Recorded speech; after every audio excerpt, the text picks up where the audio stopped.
Guys, thanks for coming. I mean, it was good quality.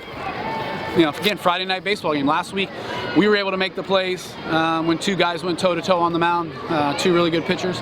You got to tip your cap to their guy who pitched really well, you know, and we just weren't able to do much offensively and find a way. And he pitched really well. You know, I thought we chased a couple too many 3-2 counts that were out of the zone. We had opportunities to walk. And then we, you know, a couple plays. We talk about it Friday nights. It's who comes down to who makes the play, who doesn't make the play, or who gets the big hit. You know, we don't drop, but we don't catch the fly ball in foul territory, and the guy gets on the next pitch with a hit and scores a run. And then we just don't execute an 0-2 pitch. We try to elevate it and throw right down the middle.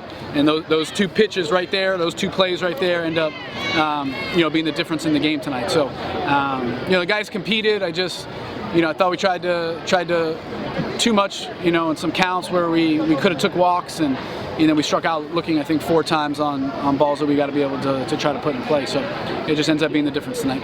Pitching wise, I mean, Rudy gave you another great game. Yeah, he pitched awesome. Pitched his tail off. Didn't make many mistakes. You know, I thought he made one shake off that I just thought, you know, we could have got the guy on a different pitch, but you know, he's also been successful at that pitch a lot. So he went to his strength. So, but again, when you pitch that well, you got to try to find a way to win the game offensively. We just didn't do it. Brown, the best starter you faced on a Friday this season? Or best performance? I mean, definitely the best performance. Yeah, I thought the guy last week was really good. Like a top Division I pitcher. So I mean, this guy pitched really well. I mean, the stuff is there. You know, but obviously the other guy has had, from a longevity standpoint, just to be able to prove it over the long haul, you know. But the guy pitched awesome. So you gotta find a way to beat those guys. But a lot of that is just getting the right play. And you know, McCabe lines out twice, like just doesn't find grass. I mean, that's just the game of baseball. So. But did he do anything? Did he do anything that in particular? I mean, he just threw a lot more strikes, but was able to keep us off balance. So a 3-pitch mix, and really was able to land stuff when, you know, head in the count, land off speed stuff, or be able to throw it in the zone that made us look, you know, we were looking, you know, fastball counts, and just did a good job of making it look like a fastball on the changeup, or being able to land the breaking ball when he needed to, and then being able to, you know, we knew we didn't want to chase the breaking ball late and try to get ahead in the count, so that try to took that slider in the dirt away. But when he was able to get ahead, he was able to execute it, and you know, just like we kind of thought. So you know, he did a great job, pitched really well. Coach, your 2 and 3 hitters, Amano and McCabe, they went 0 for 8 combined. What do you think happened at the plate with them? I mean, it's tough to tell. Again, I mean, McCabe lined out to right field twice and hit the ball hard. Like, so, I mean, that's just the game of baseball. So, you know, it's tough to tell always from the side. Like, you know, I know Rowe took some strikes.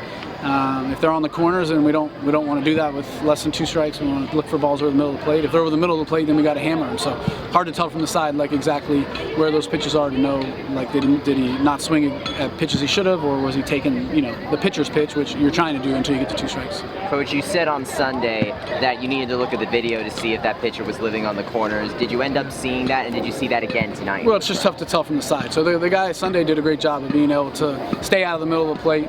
There was a few opportunities that we had that we weren't able to you know, take advantage of, but for the most part he did a great job. So tough to tell tonight again from the side. You got to be able to watch kind of from home, behind home, or from center field to kind of see where some of those pitches are.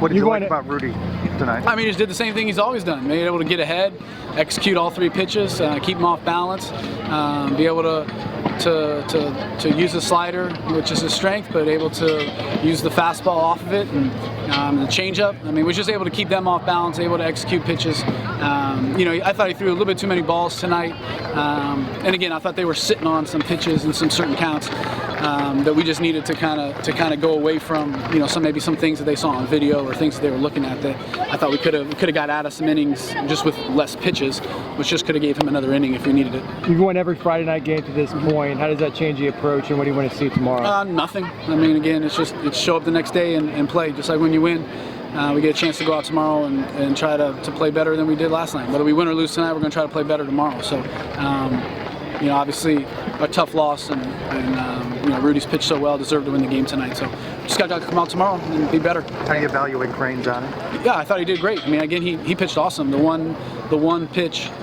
just that trying to elevate. We walked the guy. We felt like Crane's changeup and freshman, and instead of Cantu, who's really their best player, like let's just take the chances with that and executes 2 changeups, gets ahead. We try to sneak a fastball elevated, we just throw right down the middle. Other than that one pitch, he pitched awesome. 4 strikeouts in 2 innings and was able to keep him at bay. I'm sure he wants that one pitch back. You mentioned on Sunday that it was a mental choice to compete in order to bring like that 6th inning, 9th inning you had before it earlier into the game. Do you think that the team made that mental choice tonight? And if not, what do you think they need to do? To be able to do what? You mentioned that bringing the 6th inning run quality with the batters earlier in the game required a mental choice to compete. Would you say the team did that tonight? Again, it's hard to tell. I mean, I thought the guys were out there competing their tails off. It's hard to tell exactly. Again, swing decisions are going to end up being what you really want to grade the offense out, and it's hard to do that from the side. So got to go back and watch the tape and just see if we were able to be able to miss those mistakes, or did we do a good job of not swinging at good pitches or bad pitches that weren't stuff that we could do damage on, and just waiting for a mistake and just never got it. 28 Ks though over the last 2 games. That's a lot. Yeah. I mean, it's obviously the guy today pitched really well. But we got to be able to put the ball in play and be better. You're going to strike out. Like, that's just part of the game.